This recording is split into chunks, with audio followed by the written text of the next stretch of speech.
Good afternoon, ladies and gentlemen, distinguished guests, Minister of Higher Education, Khaled Abdel-Ghaffar, business leaders, religious leaders, civil society leaders, members of the media of Egypt and international, students, colleagues of the American University in Cairo, Secretary Mike Pompeo, Mrs. Susan Pompeo, thank you so much for coming. Welcome, Ahlan wa Sahlan. It's a very special and particular honor today to begin AUC's centennial year here in Egypt with the visit of a distinguished American leader who is bearing a message of global impact. For a century at AUC, we have served the citizens of Egypt and the wider Arab world as a beacon of inquiry-based American liberal arts education and served as a stepping stone for the citizens out here to successful global engagement. At the same time, we've served generations of the most adventuresome American scholars as the most inviting portal to this dynamic and welcoming heart of the Arab world. Mr. Secretary, your very American personal story of public service inspires us all. As a descendant of immigrants from this Mediterranean region, you competed for and won entry to the United States Military Academy. You then began your career of leadership and national service as an officer in the United States Army. You went on to become a successful private entrepreneur. Thereafter, the people of Kansas elected you 4 times to the United States Congress. You now serve in your second cabinet appointment by the President of the United States. Sir, we wish you success as you shoulder the highest responsibilities to advance America's national security and prosperity in a world that is posing unprecedented opportunities and challenges. Thank you for choosing Egypt. Thank you for choosing the American University in Cairo as the venue to communicate your very important message today. Please join me in welcoming Secretary Pompeo.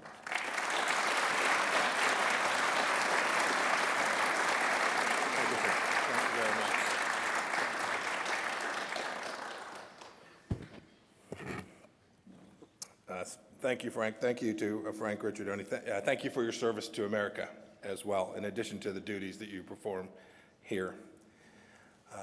I've had the good fortune to be a frequent visitor here to Egypt and the Middle East as Secretary of State. In my prior role as CI Director, I was here with some frequency, and I came here too as a member of Congress.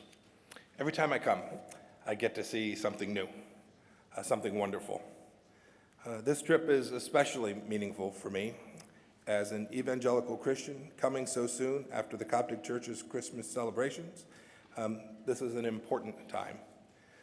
We're all children of Abraham, Christians, Muslims, Jews. In my office, I keep a Bible open on my desk to remind me of God and His Word and the truth. And it's the truth, lowercase t, that I'm here to talk about today. It is a truth that isn't often spoken in this part of the world, but because I'm a military man by training, I'll be very blunt and direct today. America is a force for good in the Middle East. We need to acknowledge that truth, because if we don't, we make bad choices, now and in the future. And our choices, the choices we make today, have consequences for nations and for millions and millions of people, for our safety, for our economic prosperity, for our personal freedoms, and those of our children. And there's no more appropriate place than where I'm standing today to have this discussion at the American University here in beautiful Cairo.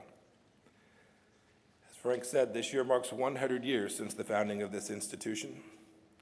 And the AUC is more than just a university. It is an important symbol of America's friendship with Egypt and what binds our people together. Together, we've created a modern place of learning in the midst of an ancient civilization with its own rich history of artists, poets, and intellectuals. Egypt has always been a land of striving, and yet, times, your aspirations and those of your brethren in the Middle East have seemed impossible to achieve. These lands witnessed convulsions from Tunis to Tehran as old systems crumbled and new ones struggled to emerge. That's happened here too. And at this critical moment, America, your longtime friend, was absent too much. Why? Because our leaders gravely misread our history and your historical moment.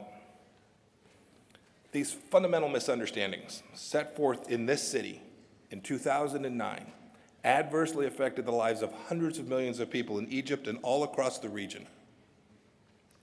Remember, it was here in this city, that another American stood before you. He told you that radical Islamist terrorism does not stem from an ideology. He told you that 9/11 led my country to abandon its ideals, particularly in the Middle East.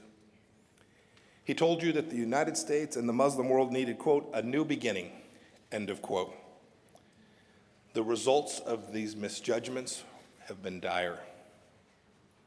In falsely seeing ourselves as a force for what ails the Middle East, we were timid in asserting ourselves when the times and our partners demanded it. We grossly underestimated the tenacity and viciousness of radical Islamism, a debauched strain of the faith that seeks to upend every other form of worship or governance. ISIS drove to the outskirts of Baghdad as America hesitated. They raped and pillaged and murdered tens of thousands of innocents. They birthed the caliphate across Syria and Iraq and launched terror attacks that killed all across continents. America's reluctance, our reluctance to wield our influence kept us silent as the people of Iran rose up against the mullahs in Tehran in the Green Revolution. The Ayatollahs and their henchmen murdered, jailed, and intimidated freedom-loving Iranians. And they wrongly blamed America for this unrest when it was their own tyranny that had fueled it. Emboldened, the regime spread its cancerous influence to Yemen, to Iraq, to Syria, and still further into Lebanon. Our penchant, America's penchant for wishful thinking, led us to look the other way, as Hezbollah, a wholly owned subsidiary of the Iranian regime, accumulated a massive arsenal of approximately 130,000 rockets and missiles. They stored and positioned these weapons in Lebanese towns and villages in flagrant violation of international law. That arsenal is aimed squarely at our ally, Israel. When Bashar Assad unleashed terror upon ordinary Syrians and barrel-bombed civilians with sarin gas, a true echo of Saddam Hussein's gassing of the Kurdish people, we condemned his actions, but in our hesitation to wield power, we did nothing. Our eagerness to address only Muslims and not nations ignored the rich diversity of the Middle East and frayed old bonds. It undermined the concept of the nation-state, the building block of international stability. And our desire for peace at any cost led us to strike a deal with Iran, our common enemy. So today, what did we learn from all of this? We learned that when America retreats, chaos often follows. When we neglect our friends, resentment builds. And when we partner with our enemies, they advance. The good news is this: the age of self-inflicted American shame is over, and so are the policies that produce so much needless suffering. Now comes the real new beginning. In just 24 months, actually less than 2 years, the United States under President Trump has reasserted its traditional role as a force for good in this region. We've learned from our mistakes. We've rediscovered our voice. We've rebuilt our relationships. We've rejected false overtures from our enemies. And look at what we've accomplished. Look at what we've accomplished together. Under new leadership, America has confronted the ugly reality of radical Islamism. On President Trump's very first trip abroad to this region, he called on Muslim-majority nations to, quote, meet history's greatest test, to conquer extremism and vanquish the forces of terrorism. President Sisi joined us. He joined us in denouncing the twisted ideology which has brought death and suffering on so many. I thank President Sisi for his courage.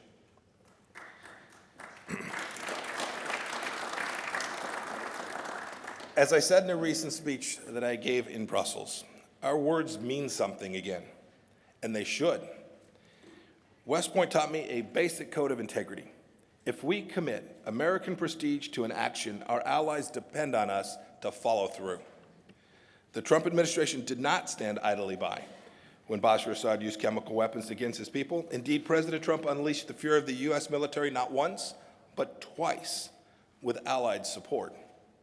And he's willing to do it again, although we do hope that he does not have to. For those who fret about the use of American power, remember this. America has always been and always will be a liberating force, not an occupying power. We've never dreamed of domination in the Middle East. Can you say the same about Iran? In World War II, American GIs helped free North America from Nazi occupation. 50 years later, we assembled a coalition to liberate Kuwait from Saddam Hussein. Would the Russians or Chinese come to your rescue in the same way, the way that we have? And when the mission is over, when the job is complete, America leaves. Today, in Iraq, at the government's invitation, we have approximately 5,000 troops, where there were once 166,000. We once had tens of thousands of U.S. military personnel stationed in Saudi Arabia. Now that number is a tiny fraction. When we do set up major bases, as we've done in Bahrain, in Kuwait, and Qatar, and in Turkey and the Emirates, it's at the invitation of the host country. In that same spirit, just last year, America bolstered a coalition of allies and partners to dismantle the Islamic State's caliphate, liberating Iraqis, Syrians, Arabs and Kurds, Muslims and Christians, men, women, and children. President Trump empowered our commanders in the field to strike ISIS quicker and harder than ever before. And now, 99% of the territory ISIS once held is liberated. Life is returning to normal for millions of Iraqis and Syrians. Nations in the global coalition should all be enormously proud of this achievement. Together, we have saved thousands of lives. Our allies and partners have helped greatly in this counter-ISIS effort. France and Britain joined our strikes on Syria and have supported our anti-terror effort around the world. Jordan and Turkey have hosted millions of Syrians fleeing violence. Saudi Arabia and Gulf countries have generously contributed towards stabilization efforts. We thank all of them for their help, and we urge them to continue. The United States has also helped liberate areas as an important means of preventing the caliphate from reemerging. We've provided $2.5 billion in humanitarian assistance to Iraq since 2014, and our churches and nonprofits do good work there every day as well. We and our allies generated nearly $30 billion in grants and financing support to aid Iraq's reconstruction during the Kuwait Reconstruction Conference just this past year. Think about the people we're helping. Last year, I hosted the first ever Ministerial to Advance Religious Freedom in Washington. At that conference, our ambassador at large recounted his trip to Iraq. There, he met Yazidi women who had been sold into bondage, whose children had been ripped out of their arms. Life under ISIS was real hell, a living hell on earth. Today, those areas are liberated thanks to our coalition's power and might and commitment. I recall a line from your late Nobel laureate, Naguib Mahfouz, quote, "Good is achieving victory every day. It may even be that evil is weaker than we imagine." Let's turn to Iran. President Trump has reversed our willful blindness to the danger of the regime and withdrew from the failed nuclear deal with its false promises. The U.S. reimposed sanctions that should never have been lifted. We embarked on a new pressure campaign to cut off the revenues the regime uses to spread terror and destruction throughout the world. We joined the Iranian people in calling for freedom and accountability. And importantly, we fostered a common understanding with our allies of the need to counteract the Iran regime's revolutionary agenda. Countries can increasingly understand that we must confront the Ayatollahs, not coddle them. Nations are rallying to our side to confront the regime like never before. Egypt, Oman, Kuwait, and Jordan have all been instrumental in thwarting Iran's efforts to evade sanctions. The UAE has canceled its imports of Iranian condensate following the reimposition of American sanctions. Bahrain has exposed the Revolutionary Guard proxies that are active in its country and is working to stop Iran's illicit maritime activities in its region. Saudi Arabia, too, has worked with us to counter Iranian expansion and regional influence. We, the United States, commend each of these efforts, and we seek for all nations to continue the work to constrain the full array of the regime's malign activity. The work to curb the regime's deadly ambitions isn't confined to the Middle East. America's friends and partners from South Korea to Poland have joined our effort to stop Iran's wave of regional destruction and global campaigns of terror. Countries across the globe have cut Iranian oil imports to zero and are working towards that goal. Private companies in France, Germany, Britain, and elsewhere have all calculated that enriching themselves through work with the regime is bad for business and bad for the people of their own countries. In Yemen, we've assisted our coalition partners as they take the lead in preventing an Iranian expansion that would be disastrous for world trade and regional security. As is always the case with America, our engagement has also been coupled with robust humanitarian aid. We've supported the UN talks to put Yemen on the path to peace. In Lebanon, Hezbollah remains a major presence, but we won't accept this status quo.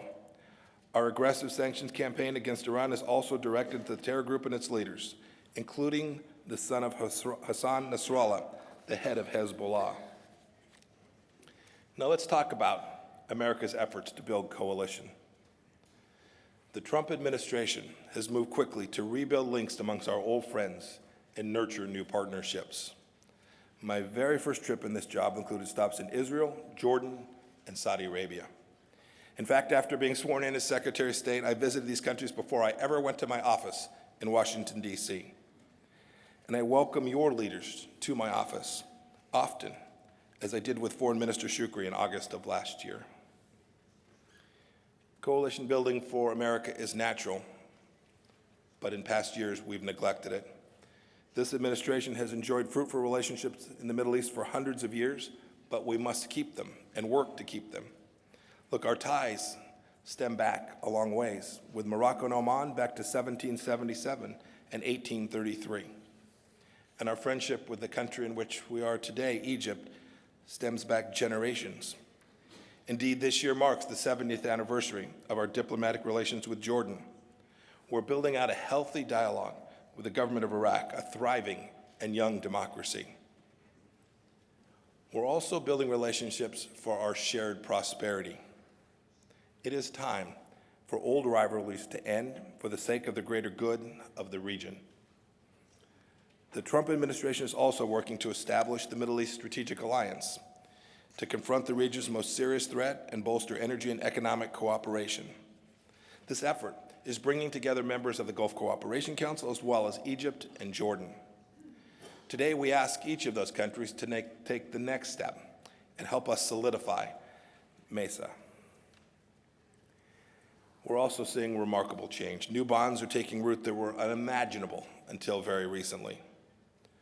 Who could have believed a few years ago that an Israeli prime minister would visit Muscat, or that new ties would emerge between Saudi Arabia and Iraq, or that a Roman Catholic pope would visit this city to meet with Muslim imams and the head of the Coptic faith? In October of last year, the Israeli national anthem, played as an Israeli judo champion, was crowned the winner of a tournament in the United Arab Emirates. It was the first time that an Israeli delegation was allowed to participate under its own national flag. It was also the first time that an Israeli culture and sports minister attended a sports event in the Gulf. She said, and I quote, "It is a dream come true. For 2 years we had talks in order to reach this moment. It was hard for her to stop the tears." I want to thank the authorities in Abu Dhabi and our host here who received us in an exemplary manner. She could not have been happier. These steps towards rapprochement are necessary for greater security in the face of our shared threats. and they also hint at a much brighter future for the region. Of course, our work together is not finished. It's almost never America's work alone. The U.S. knows that we can't and shouldn't fight every fight or sustain every economy. No nation wants to be dependent on another. Our aim is to partner with our friends and vigorously oppose our enemies because a strong, secure, and economically vibrant Middle East is in our national interest, and it's in yours as well. Let me be clear. America will not retreat until the terror fight is over. We will labor tirelessly alongside you to defeat ISIS, Al-Qaeda, and other jihadists that threaten our security and yours. President Trump has made the decision to bring our troops home from Syria. We always do, and now is the time. But this isn't a change of mission. We remain committed to the complete dismantling of ISIS, the ISIS threat, and the ongoing fight against radical Islamism in all of its forms. But as President Trump has said, we're looking to our partners to do more, and in this effort, we will do so going forward, together. For our part, airstrikes in the region will continue as targets arise. We will keep working with our partners in the coalition to defeat ISIS. We will continue to hunt down terrorists who seek safe havens in Libya and in Yemen. We strongly support Egypt's efforts to destroy ISIS in the Sinai. We strongly support Israel's efforts to stop Tehran from turning Syria into the next Lebanon. And as the fighting continues, we will continue to assist our partners in efforts to guard borders, prosecute terrorists, screen travelers, assist refugees, and more. But assist is the key phrase. We ask every peace-loving nation of the Middle East to shoulder new responsibilities for defeating Islamic extremism wherever we find it. It is important to know also that we will not ease our campaign to stop Iran's malevolent influence and actions against this region in the world. The nations of the Middle East will never enjoy security, achieve economic stability, or advance the dreams of their people if Iran's revolutionary regime persists on its current course.